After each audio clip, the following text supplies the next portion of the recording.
I never imagined that one day my own son would say to me, "I'll send you to that nursing home one way or another, and gladly." It's the kind of sentence that cuts deep, a knife to the heart, not because of the words themselves, but because of the truth they carry. When you spend your whole life pouring love into someone, expecting nothing but love in return, you never think that a time will come when they will look at you and see a burden instead of a blessing. But there it was, clear as day. I still remember the exact moment. It was just after dinner, a quiet evening, one of those rare moments when everything seemed normal, when the world outside felt far away. I was sitting at the kitchen table, wiping the corners of my mouth with a napkin, trying to pretend that my trembling hands weren't as obvious as they felt. My husband had gone to bed early, exhausted from another long day at the office. I could hear him in the other room, his breathing slow and steady, the kind of heavy sighs that came after years of living through the same grind. I always thought the house would feel like home forever. But over time, the warmth, the love, it all started to fade.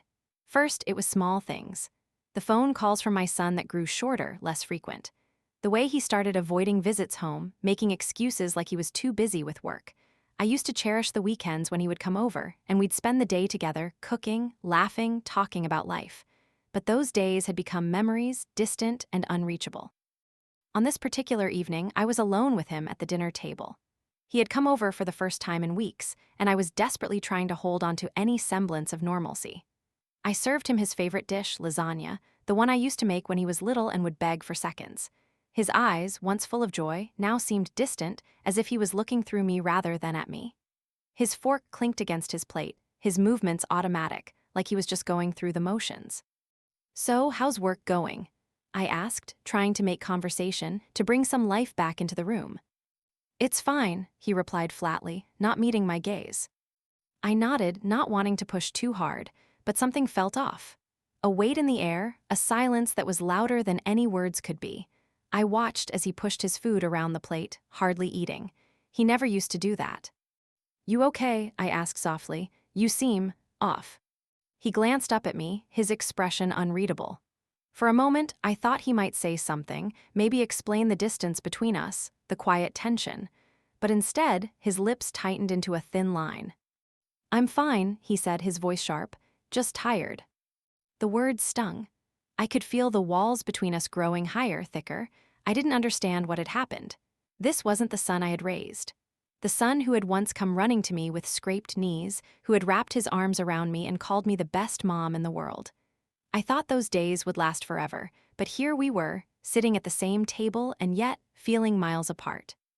After a few more awkward exchanges, I cleared the dishes and moved to the sink, my back to him. I couldn't help the tears that welled up in my eyes. I tried to hide them, but they slipped down my face anyway, despite my best efforts. I thought maybe if I cried enough, he'd come over, put his arm around me, and tell me everything would be okay. But nothing. Silence. Finally, after what felt like an eternity, he stood up. I heard the scrape of his chair against the floor, his footsteps heavy as he walked toward the door. My heart tightened. "You're leaving already?" I asked, almost pleading. I had to beg, didn't I? I couldn't stop myself. "I've got things to do," he said, his words quick, rushed. He opened the door and I watched him stand there, his hand on the doorknob. For a split second, I thought maybe he'd look back. Maybe he'd apologize for the silence, for the coldness. Maybe he'd tell me he loved me. But he didn't. "I'll see you later," he said, and with that he was gone. I stood there for a long time after he left, my heart heavy in my chest. The emptiness in the house felt suffocating. I didn't know how much more of this I could take. Wasn't always like this. I remember the days when my son and I were inseparable. He was my joy, my little sunshine. Every school play, every soccer game, every scraped knee, I was there, cheering him on, picking him up, offering a comforting hand. I watched him grow from a little boy into a teenager, and through all the changes, I remained his biggest supporter, his safe space. I used to think that's what a mother was supposed to be. But somewhere along the way, I had become a shadow in his life. A shadow that he didn't need, didn't want. I was getting older and I could feel it. My knees ached more than they used to. I forgot things sometimes, simple things. I would walk into a room and forget why I had gone in there. I would misplace my keys or forget an appointment. It was frustrating. It made me feel like I was losing control, like I was fatting away. I never wanted to burden him, though. I thought if I could just keep it together, keep pretending like everything was fine, maybe he wouldn't notice. Maybe he wouldn't pull away. But he did. And then that night he said it, that devastating sentence. I'll send you to that nursing home one way or another, and gladly. I heard it clearly and it burned. It didn't even feel like he was talking to me. It felt like he was talking about someone else, someone he had never met, someone he had never loved. His words cut through me, deeper than I ever thought possible. There was no love in his voice, no remorse, just cold indifference. It was the end of something I hadn't even realized was dying until it was too late. I didn't know what to say. I just stood there, frozen, my heart in my throat. How could he say that to me? Was it the sickness? Was it the constant reminders that I was aging, that I wasn't the mother I used to be? Was it the years of sacrifice I had made for him, only to be met with this betrayal? I didn't say anything. How could I? Words wouldn't have changed anything. They never did. That night, I lay awake in bed, staring at the ceiling, replaying those words over and over in my head. I'll send you to that nursing home one way or another, and gladly. I couldn't breathe. The thought of it, of being put away, forgotten, was more painful than anything else. I'd rather be alone, at home, in this house that no longer felt like mine, than be somewhere where no one knew my name. But I had no choice. I could feel it, the inevitable truth creeping in. My son had grown up, moved on, and I, with all my years of love and sacrifice, was left behind. The days that followed that night were like walking through a fog. I didn't know how to face him again. I didn't know how to face anyone. It felt as though I had woken up from a dream, only to find that the world I knew was no longer real. Everything felt distant, as if I were watching my life unfold through a glass wall, unable to touch it. I could see my son moving through the motions of his life, so confident, so self-assured, while I stood on the outside, my heart breaking into pieces. I tried to fill the emptiness with routine. I would wake up, make coffee, sit by the window, watching the world go by. I would tidy up the house, rearrange things, trying to create a sense of order in the chaos that had consumed me. But nothing felt right. The house, which had once been filled with laughter and conversation, now felt hollow. It echoed with memories of a time when my son's voice filled every room. Now, the silence was unbearable. I began to notice the little things, the way I was forgetting more and more, the way my body seemed to be betraying me. At first, it was just the small, inconvenient things. I'd forget where I put my glasses or lose track of time when I was doing something, only to realize hours had passed. But soon it became more than that. I would get confused, forgetting what I had planned to do in the middle of doing it. Sometimes, I couldn't even remember if I had eaten lunch until the late afternoon. I tried to hide it. I didn't want to admit to myself, let alone anyone else, that I was slipping. But the truth was inescapable. Every day felt like a reminder of my own frailty, of how quickly time could slip away from you. And every day, I could feel my son pulling further and further away. I don't remember the exact day it happened, but I remember the moment when I realized I couldn't ignore it anymore. I was standing in the kitchen, cutting vegetables for dinner when my hand began to shake. I had never had that before. My fingers trembled so badly that I almost dropped the knife. I set it down on the counter, trying to steady myself, but the shaking wouldn't stop. It was like my body was trying to tell me something I had been too afraid to admit. I knew I couldn't hide this forever. My son had already started to distance himself from me, but what would happen when he saw this? What would happen if he realized just how much I was struggling? Would he feel sorry for me, or would he push me away even further? That evening, I tried calling him. I don't know why. Maybe I thought it would help, that I could somehow make things right. I hadn't heard from him in nearly 2 weeks. He hadn't returned my last 2 voicemails, and I hadn't seen him in person since that night when he told me about the nursing home. My hands shook as I dialed his number, and I held the phone to my ear, praying he would answer. Hello? His voice was flat, distant. There was no warmth in it, no trace of the boy who used to pick flowers for me on Mother's Day. Hi, it's me, I said, trying to keep my voice steady, though the lump in my throat was growing bigger by the second. Yeah, I know, he replied, sounding impatient. What's up? I paused, unsure of what to say. How do you bridge a gap like this? How do you ask for the love that's been withheld, the connection that has frayed beyond recognition? I just wanted to hear your voice, I said softly. I've been thinking about you, I miss you. There was a long silence on the other end of the line. I could hear the faint rustle of something in the background, the hum of a television or maybe a radio, but nothing else. "I've been busy, Mom," he said eventually. "You know how it is." I knew, but I didn't want to hear it. I didn't want to hear that he was too busy for me, that he had too much going on in his life to even spare a moment to check on the woman who had given him everything. "I understand," I whispered, though the words tasted bitter in my mouth. I just wanted to say that I love you." He didn't respond right away. I waited, my heart hammering in my chest, willing him to say something, but all he did was sigh. "I know, Mom, I know." That was it, that was all he said. "I'll talk to you later," he added before hanging up. I sat there for a long time, staring at the phone in my hand. I wasn't angry at him. I wasn't even disappointed. I was just exhausted. Exhausted from pretending that everything was fine when it was so clearly not. Exhausted from trying to hold on to something that was slipping through my fingers. Days turned into weeks. I spent more time alone, trying to find solace in the quiet, in the routine of my life. I began to understand just how much I had relied on my son's presence, even if I didn't always show it. It wasn't just his visits or his calls that I missed, it was the feeling of being needed, of being important to someone. For so many years, I had been the one to take care of everyone else. I had given everything for my family, never once asking for anything in return. But now, as I sat in my empty house, I realized that I had never really been able to ask for help. I had always just given, without thinking about what I might need. One morning, I woke up to a strange sense of unease. It wasn't the usual feeling of waking up alone, I had gotten used to that. But this time, something was different. The house felt colder, emptier. The sun hadn't even fully risen yet, but I couldn't shake the feeling that something was wrong. I walked to the kitchen, made my coffee, and sat down by the window, staring out at the quiet street. The neighborhood was still, as though holding its breath. I couldn't help but wonder, how long had it been since I had seen my son? How long had it been since he had looked at me and smiled? How long had it been since I felt like I mattered? I couldn't remember, and that, more than anything, broke my heart. The phone rang late that afternoon. I almost didn't answer it. I was tired of hearing that same cold, distant voice on the other end, but something made me pick it up. "Hello," I said, my voice thick with emotion. "Hey, Mom," my son's voice came through. There was an awkwardness in his tone, but it was there, the hint of something I hadn't heard in months: hesitation.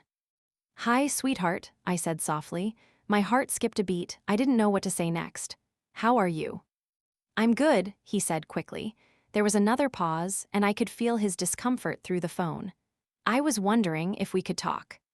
Talk, after all this time? I didn't know whether to feel relief or dread. But I knew one thing for sure, I had to say something. I couldn't stay silent anymore.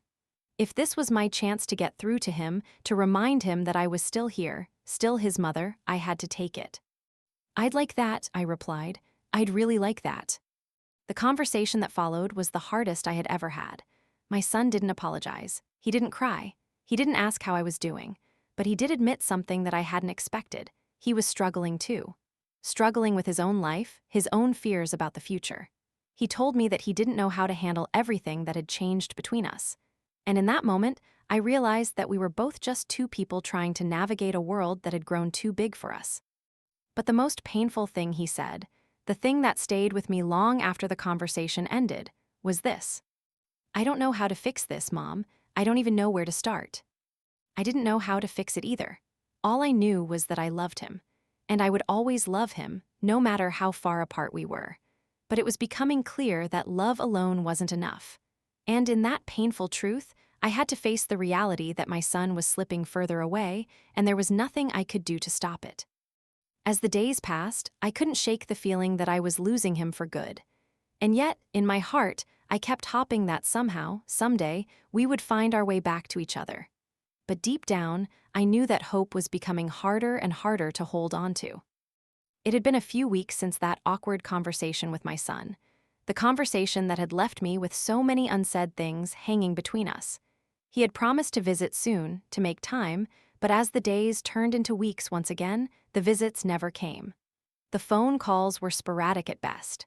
Sometimes, I wondered if he even thought about me when I wasn't around. I didn't want to push him. I couldn't, but my heart ached every time I thought about how much I missed him, how much I missed what we had once had, a bond that seemed unbreakable. My son, my sweet boy, had grown up, and somewhere along the way, I had faded into the background of his life. I never thought it would happen like this. Never thought that a time would come when I'd be standing on the sidelines, watching him move forward without me. The loneliness crept in slowly, like an uninvited guest. It was subtle at first. I found myself talking to myself more, answering my own questions.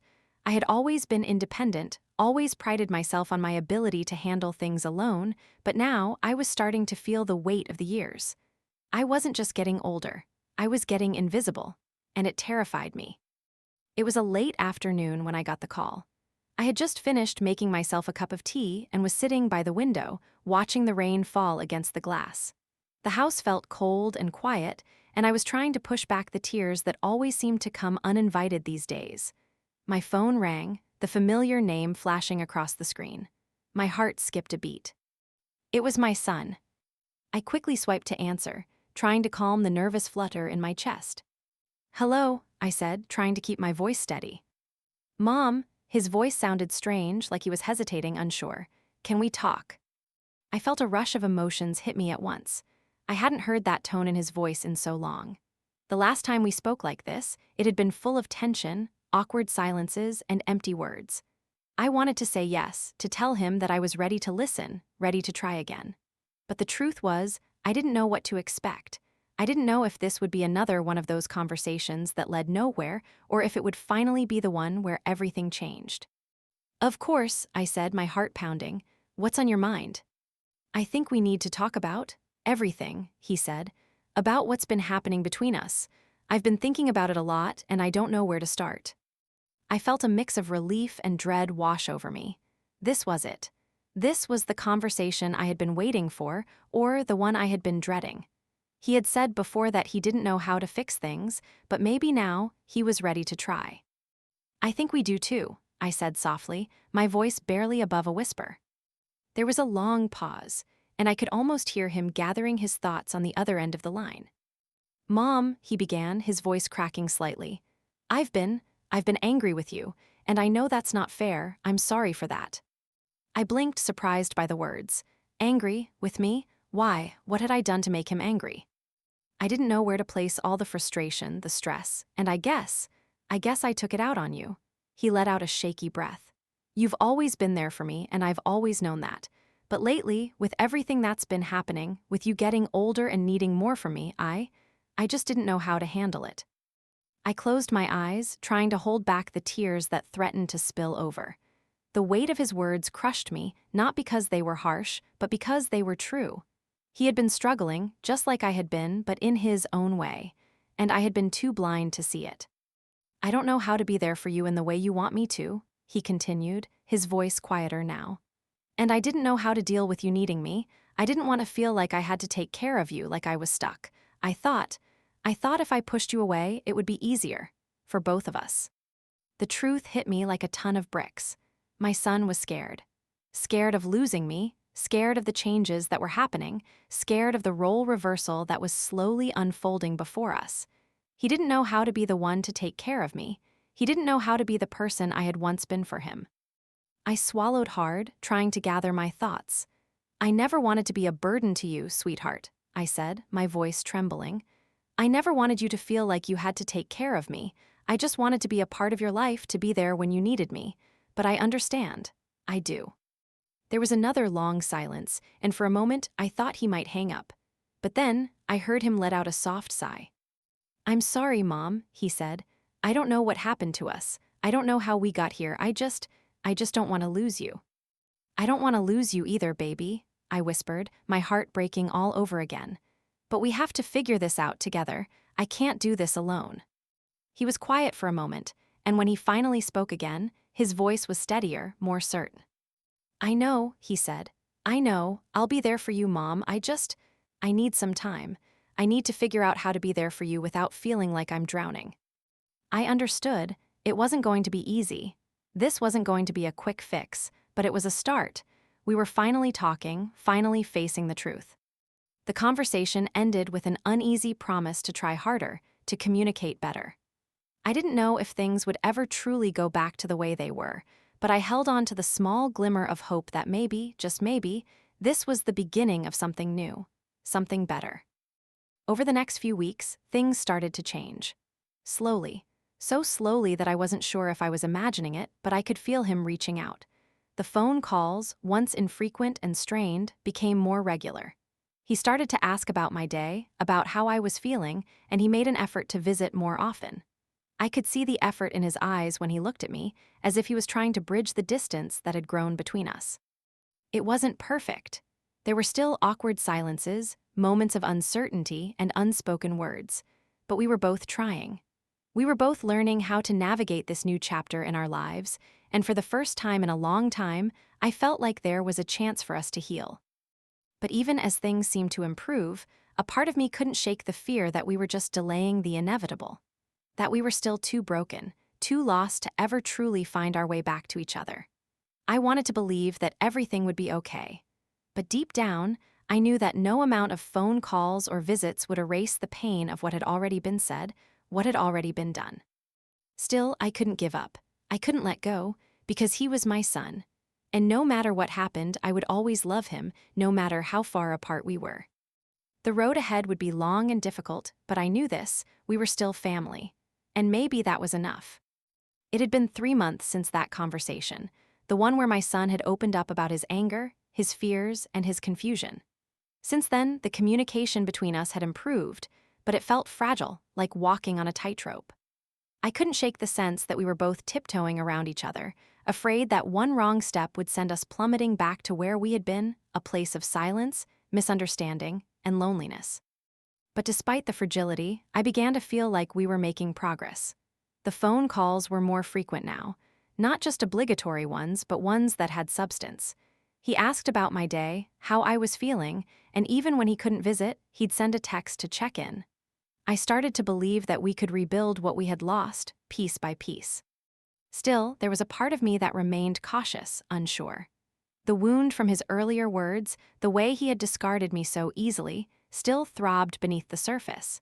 It wasn't something that could be healed by a few phone calls or visits. That pain had burrowed deep into my heart, and I was still learning to live with it. One evening, just as the sun was setting, I sat in my favorite chair by the window, looking out at the street as the sky turned soft shades of orange and pink.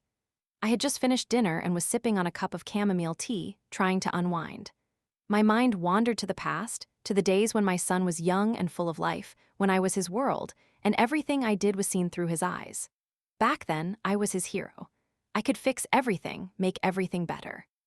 But now, I was just someone who needed fixing. The doorbell rang, jolting me from my thoughts. I stood up quickly, my heart fluttering. It had become a habit to hope, whenever the doorbell rang, that it would be him. I walked over to the door, my breath catching in my throat as I opened it. There he was.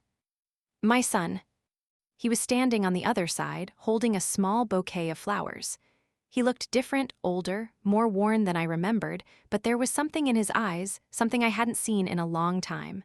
A softness. A vulnerability. "Hi, Mom," he said, his voice tentative, as if he was unsure of what kind of reception he would get. I stared at him for a moment, my emotions swirling inside me.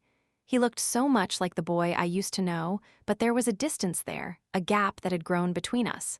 Yet, in this moment, I didn't care. I had waited for this, for him to come to me, to break through the walls we had built. "Hey, sweetheart," I whispered, fighting the tears that welled up in my eyes. "What's all this?" I gestured to the flowers. "I thought I'd bring you something," he said with a small smile. "I know it's been a while and I just wanted to do something nice." The words hit me like a wave. After everything that had happened, after everything we had been through, here he was, trying to make things right. I could feel the walls around my heart begin to crack, just a little. "I appreciate it," I said, my voice thick with emotion. "Come in, please, it's good to see you." He stepped inside, and for a moment, we both just stood there, unsure of where to go from here. I led him into the living room, where I had already prepared a seat for him. The silence was comfortable, at least for the moment. We both needed time to adjust to the new dynamic, to the reality that things could never go back to the way they were. "I've been thinking about what you said," he began after a while, his voice low. about what happened between us, and I know I can't change the past. I know I can't take back the things I said. I nodded, not trusting myself to speak. I could hear the sincerity in his voice, and it made the ache in my chest grow even stronger. It wasn't just the things he had said to me, but the years of neglect, the way he had pulled away without explanation, without any consideration for the hurt it would cause. But I wasn't angry anymore. I had come to realize that anger only kept me tethered to a past I couldn't change. All I wanted now was healing, for both of us. I don't know how to fix things, Mom, he continued, looking down at his hands. I wish I had the answers, but I don't. I need you to know that I'm trying. I really am. My heart swelled with a mixture of relief and sadness. Relief that he was trying, and sadness that it had taken so long for us to get here. The gap between us felt so wide now, and though I wanted to believe that we could bridge it, a part of me was still afraid that this wouldn't last. Trying is all I can ask for, I said softly. I just want you to know that I love you. I've always loved you. And no matter what happens, I'll always be your mom, but we have to find a way to move forward, together. He nodded, his eyes glistening. I want that too, Mom. I do. I need time. Time? It was the one thing we didn't have a lot of. The one thing that seemed to slip away without us even noticing. The years had passed, and with them, so many chances had been missed. I realized that I couldn't dwell on the lost time, the mistakes, the things that had been said. What mattered now was what we did with the time we had left. We talked for hours that evening, about everything, about the past, the present, and what we hoped for the future. The conversation wasn't perfect, but it felt real. Raw. There was no pretending, no glossing over the hurt. We both acknowledged the damage that had been done, but we also acknowledged that we were still family. And that, in itself, was enough to start healing. Before he left that night, he hugged me. It wasn't the awkward, forced hug we had exchanged a few months ago. This one was different. It was genuine. It was filled with an unspoken understanding, an acknowledgement that we still had a long road ahead of us, but for the first time in a long time, I felt like we could walk it together. The following weeks were a slow and steady climb. My son continued to visit, and though the visits were never long, they were meaningful. We didn't talk every day, but the space between our interactions felt less empty. We were both learning how to navigate this new relationship, how to find our way back to each other after everything that had happened. But there were still moments when the old wounds would surface, when the pain would rear its ugly head. It was in the small things, the way he sometimes still avoided eye contact when things got too heavy, the way he would pull away when the conversation got too deep. I understood, though. Healing wasn't linear. It wasn't a straight path. It was messy and complicated, and sometimes it felt like we were two people living in parallel worlds, both trying to find our way back to the same place, but not quite sure how to get there. One afternoon, I received a phone call from him. It wasn't unusual, he had been calling more often, just to check in, to see how I was doing. But this call felt different. Mom, he said, his voice strained, I've been thinking a lot about everything, and I've realized something. I held my breath, unsure of where this was going. What is it, sweetheart? I've been angry at you for so long, and I didn't even know why. I've been carrying this weight, this resentment, and I've realized it's not yours to carry. It's mine. The words hit me like a punch to the gut. I didn't know what to say. I wanted to reach out, to tell him that everything would be okay, that we could work through it, but instead, I just listened. I need you to forgive me, he continued, his voice thick with emotion. I've been holding on to so much pain, and I didn't even know how to let it go. I need you to forgive me, Mom. The tears came then, unbidden, as I sat there in silence, my heart both breaking and healing at the same time. I forgive you, sweetheart, I whispered. I forgive you. And in that moment, I realized that forgiveness wasn't about forgetting the past. It was about making space for the future. It was about letting go of the weight we had been carrying so we could move forward together.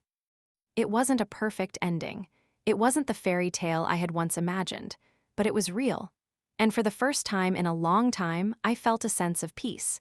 We were finally starting to heal, and maybe, just maybe, that was enough. The days after our conversation, the one where he finally admitted his anger and resentment, felt like a heavy but necessary breath. We were no longer two strangers avoiding each other. We were trying, in our own imperfect ways, to heal. But I knew that healing didn't mean everything would be easy.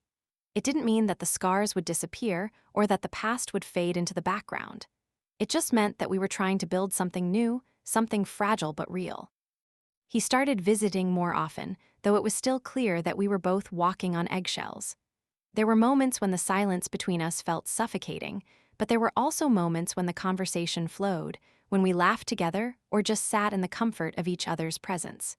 It wasn't the same as before, it could never be, but it was something. And that was enough for now. One afternoon, I was sitting in my living room, thumbing through an old photo album when the doorbell rang. It was an odd time for him to visit. He had always come later in the day, and I wondered if something was wrong.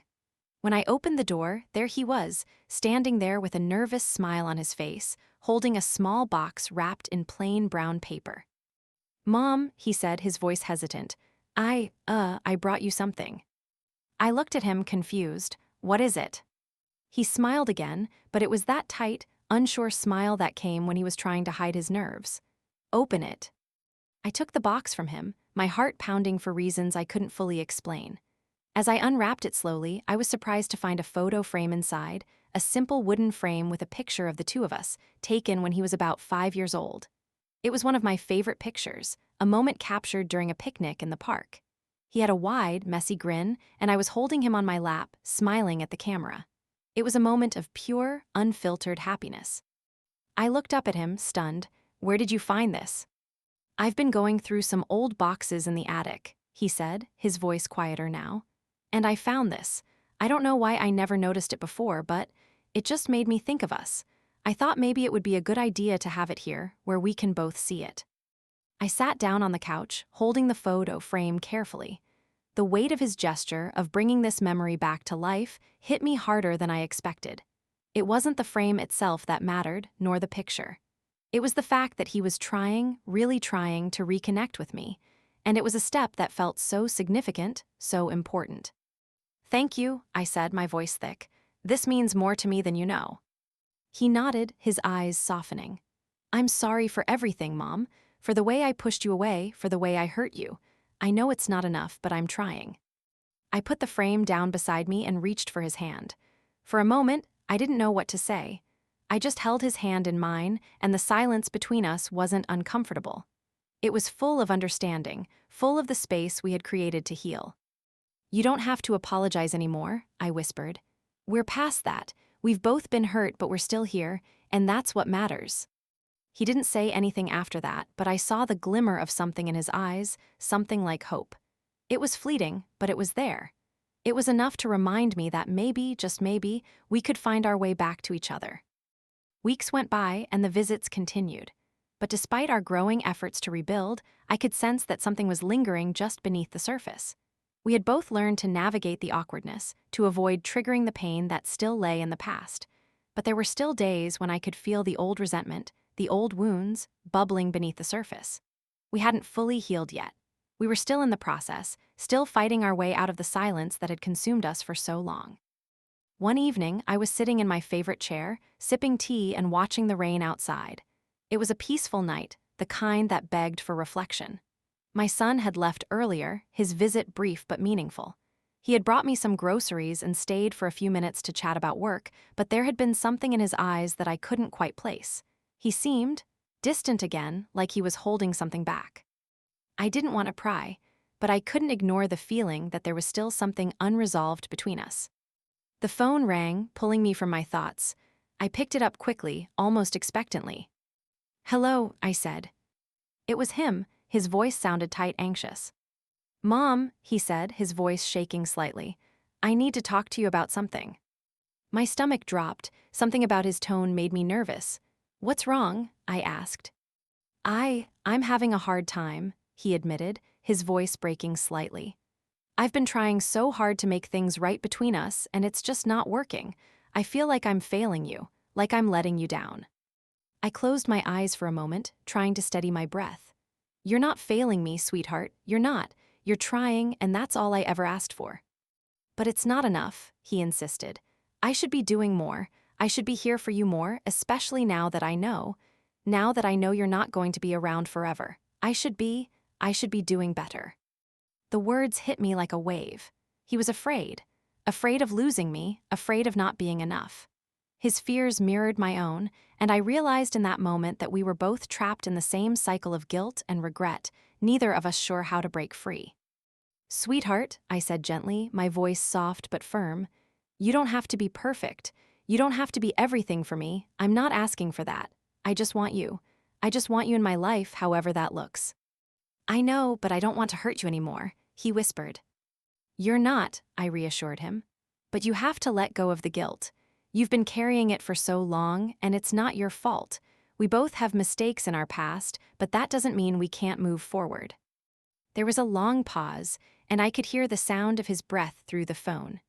It was a moment of raw honesty, a moment where we both let go of the facade we had been holding up for so long. "I don't want to lose you," he said, his voice barely audible. I felt the tears welling up in my eyes.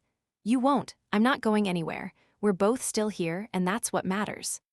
After that, there was a quiet but understanding pause between us. Neither of us knew how to fix everything, but at least now we were both facing it together. "I love you, Mom," he said, his voice thick with emotion. "I love you too, sweetheart, more than you know." And for the first time in a long time, I believed it. We were broken, but not beyond repair. We were still here, still trying, still holding on. And maybe that was all we could do. Maybe it was enough. Over the next few weeks, things settled into a new rhythm. There were still moments of tension, moments where the old pain would resurface, but they were fewer now. We were learning how to forgive, how to be honest with each other, how to love each other again. One afternoon, I sat on the porch, watching the world go by. My son had come over earlier and stayed for lunch, and we had shared an easy conversation about his work and the plans he had for the weekend. He was leaving to go on a short trip, but he promised to visit again soon. It wasn't a perfect visit, but it was a real one. It was a reminder that we were both still here, still trying to make something work.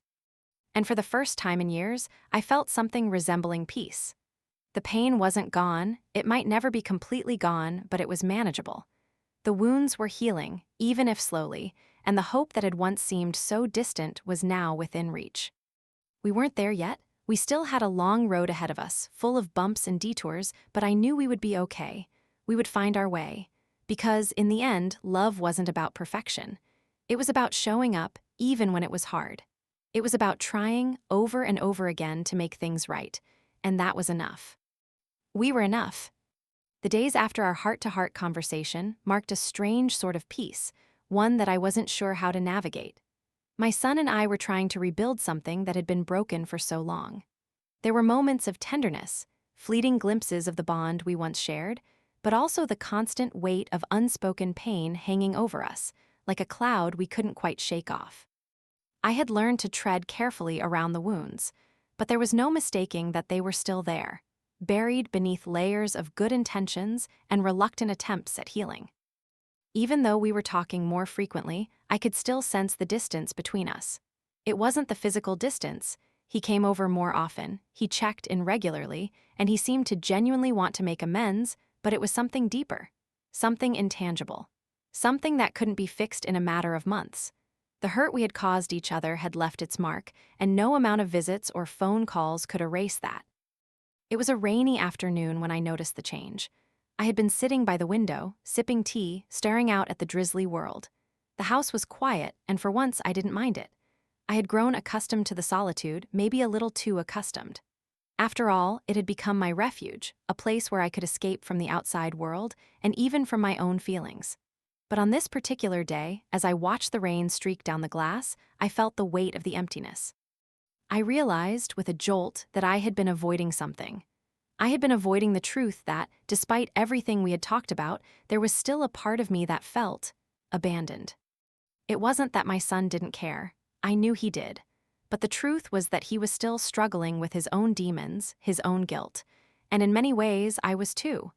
There were things I needed to say, things I needed to let go of, and I wasn't sure how. I picked up my phone and dialed his number, the familiar motion almost comforting. The phone rang twice before he answered. "Hey, Mom," he said, his voice light, but I could hear the undertone of fatigue in it. "Hi, sweetheart," I said, forcing a smile into my voice. "How are you?" Same as usual, he replied. Busy with work, you know how it is. I nodded to myself. Yeah, I know. There was a pause. I didn't know how to say what I needed to say, how to tell him that despite all the effort, I still felt like we were standing on opposite sides of a vast, unbridgeable gap. But I couldn't keep pretending like everything was fine. Are you coming over this weekend? I asked, my voice more tentative than I meant for it to be. I'm not sure, he said quickly, the hesitation clear. I've got a few things planned, but I'll definitely call you okay. I smiled, though it felt tight. Sure, sweetheart, that's fine, just wanted to check in. Yeah, he said softly, almost as if he was trying to force something in his voice that didn't quite match the reality. I'll talk to you soon, Mom, I promise. The line went quiet for a moment before I finally spoke again. I love you, baby. I love you too, Mom.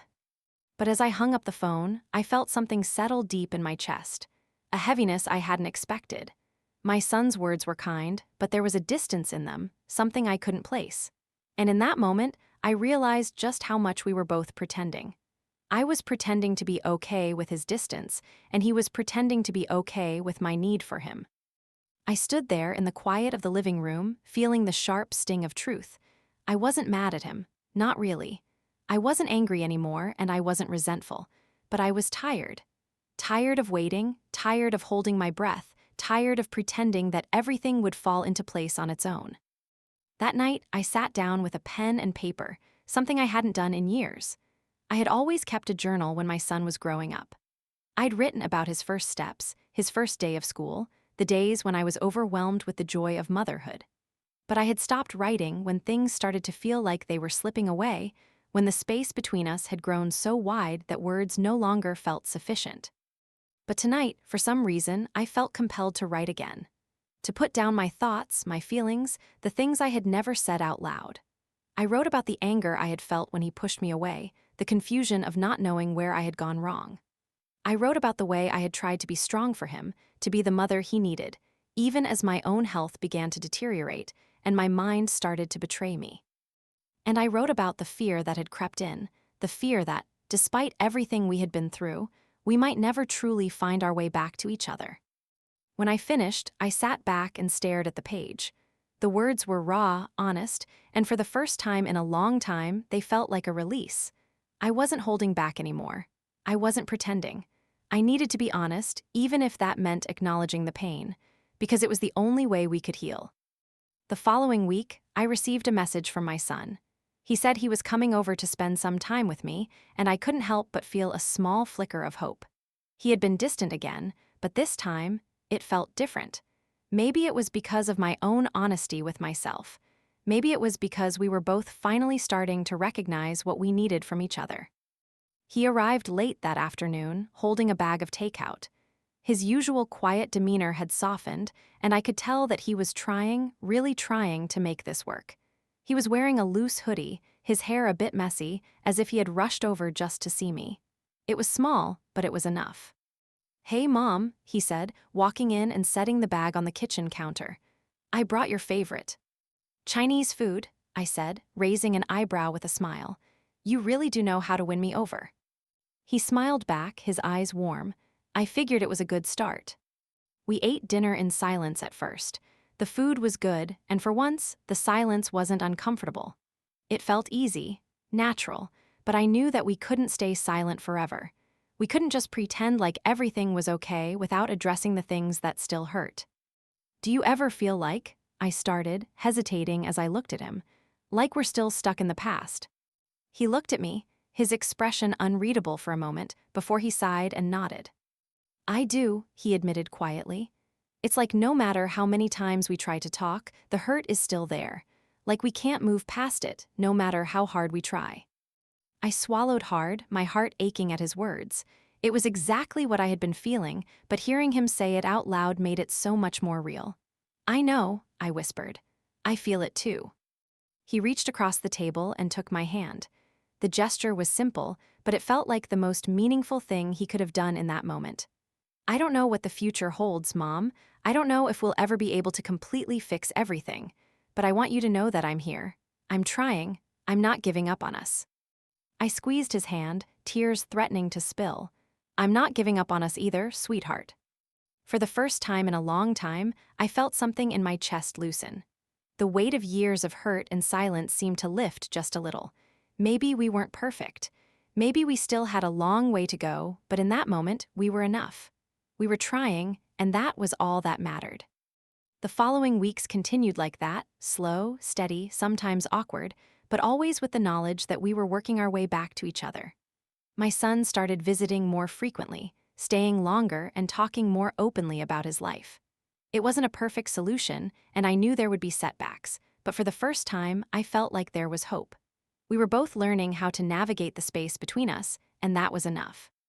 And on some quiet nights, when the house felt too still, I would sit in my chair by the window, looking out at the world, and I'd smile to myself. Maybe the future wasn't as uncertain as I had once thought. Maybe, just maybe, we could find our way through the pain. Together. The months that followed continued to unfold like the pages of a slow and steady recovery. My son and I were learning, step by step, to rebuild the relationship that had been shattered by time and hurt. It wasn't easy, and there were moments of tension, moments when the weight of the past pressed down on us too heavily, but we were both trying. We had become experts at pretending things were fine, even when they weren't. But now, after everything we had been through, I felt the courage to face the truth. He was doing better. I could see it in his eyes. He wasn't the angry, distant man who had walked out of my life so many months ago. He had come back piece by piece, and though he still had moments of uncertainty, moments when I could see the old fears flicker in his expression, there was something else, something I hadn't seen in so long: hope. It was small, almost imperceptible at times, but it was there. And for the first time in a long time, I felt it too. I had just finished my dinner one evening when the phone rang. I had been expecting him. He had called earlier to say he'd come by after work. It had become part of our routine, these visits. Sometimes he would just stop by to check in, and sometimes we would sit and talk for hours about everything and nothing. I had learned to treasure these small moments, even if they were quiet. We didn't always need to speak. Sometimes, his presence alone was enough. But tonight felt different. When I picked up the phone, I immediately sensed that something wasn't right. His voice on the other end sounded strained, distant. "Hey, Mom," he said, his tone flat. "Can you talk?" "Of course," I replied, a tightness in my chest forming. "What's going on?" "I don't know," he said, his voice cracking slightly. "I think I've made a mistake." My heart skipped a beat. My mind raced, thinking of all the things he could mean. He had been doing so well. We had been doing so well. What could this be about? "What do you mean? What happened?" I asked, trying to keep the panic out of my voice. "I don't know," he repeated. "I've just been thinking a lot, and I feel like I'm failing you again.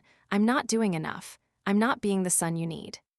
The familiar weight of guilt and fear crept into his voice, and I realized that even after everything we had been through, he was still carrying this burden. I felt the ache deep in my chest. "You're not failing me," I said, my voice gentle but firm. "You don't need to be perfect. You just need to be here." "I don't know if I can do that, Mom," he whispered, the words barely audible. My heart ached for him. I knew how much pressure he put on himself. He had always been like this, driven, determined, but also so afraid of not being enough. The same fears that had once made him push me away were now making him second-guess everything he had done to try and mend things. "Listen to me," I said softly, closing my eyes for a moment. "You've been doing everything you can. I can see it. I can feel it. You've been here for me in ways that I never expected, but you don't have to carry all of this by yourself. I'm here too, and we're going to figure this out together, okay?" There was a long pause on the other end of the line. I could hear him breathing, taking in what I had said. "I don't know what to do," he said after a while, his voice full of vulnerability. "You don't have to know," I said.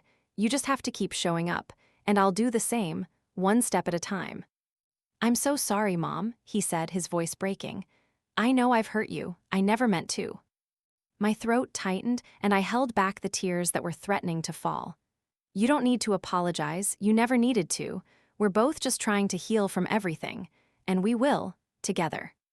Another long pause, and then he spoke again, this time with a renewed sense of clarity.